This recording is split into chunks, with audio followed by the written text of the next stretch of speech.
আসসালামু আলাইকুম।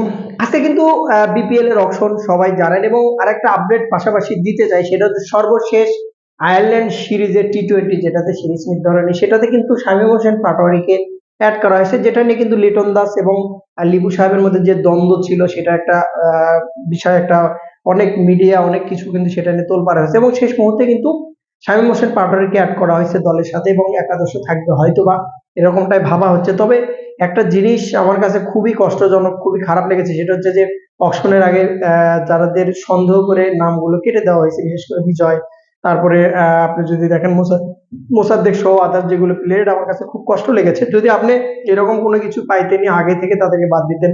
মানুষের একটা স্বপ্ন থাকে, নিজের দেশের একটা বিপিএল, তাদেরকে নিয়ে একটা স্বপ্ন থাকে। আর একটা কথা আমি খুব কড়াভাবে বলতে চাই, মিঠু সাহেব যে বক্তব্যটা দিল মিডিয়াতে, যে এবারের বিপিএল নেট ইন ক্লিন করতে চাইছে, সো যদি বিপিএল চলাকালীন এরকম কিছু পাওয়া যায় যে কোনো কিছু হচ্ছে, গুলিস্তানের হেলমেট বা এরকম কিছু, তাহলে কিন্তু মিঠু সাহেবের গোষ্ঠী সহ বিসিবির গোষ্ঠী সহ উদ্ধার করা হবে। এটা কিন্তু ভাই মানে মাপ দেওয়া কিন্তু এটা কোনোভাবেই কিন্তু যাবে না। সো সবাই কিন্তু এই বিষয়টা নিয়ে রেডি থাকবেন। নতুন ট্রফির লোগো কিন্তু কিছুটা ডেমো আজকে চলে আসছে বিপিএল এর, যেটা আমার কাছে খুবই ভালো লেগেছে। পেঁচানো পেঁচানো খুব চিকন, কিছুটা পিএসএল এর ট্রফির মতো, উপরে একটা বল রাখা, যেটা আমরা কিন্তু অনেক কিছুদিন আগে একটা সিরিজ হয়েছিল বাংলাদেশের, সেই সিরিজের ট্রফিটাও কিন্তু সেম এরকমই ছিল। বাট কার সাথে ছিল আমার মনে পড়ছে না এই মুভমেন্টে।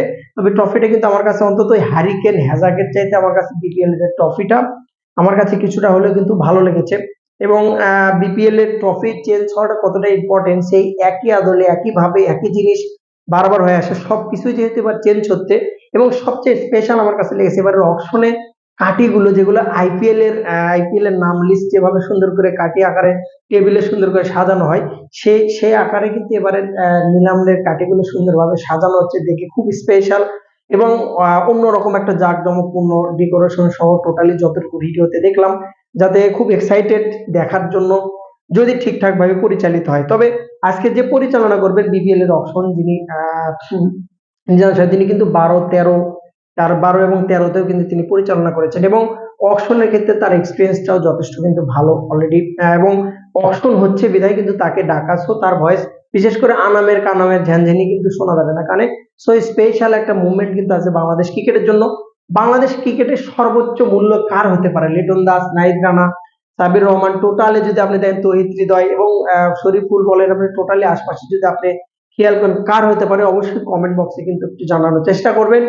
দেখা যাক, সময় সাপেক্ষে বলে দেবে। শামীমের ফেরাটা সত্যি দরকার ছিল, স্পেশাল ছিল। শেষের দিকে রান খরা, যেটা নুরুল হোসেন সোহানের জায়গা কিন্তু খেলানোর সম্ভাবনা আছে এবং খেলানো যেতে পারে।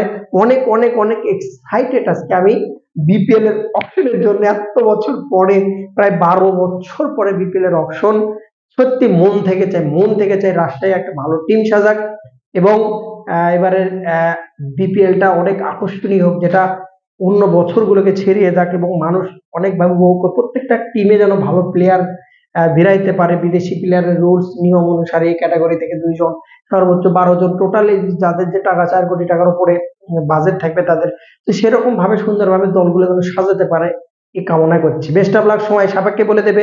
আপডেট নিয়ে চলে আসবো আপনাদের সামনে। ফেসবুক পেজ এবং ইউটিউবে ফলো করুন। ভালো থাকুন।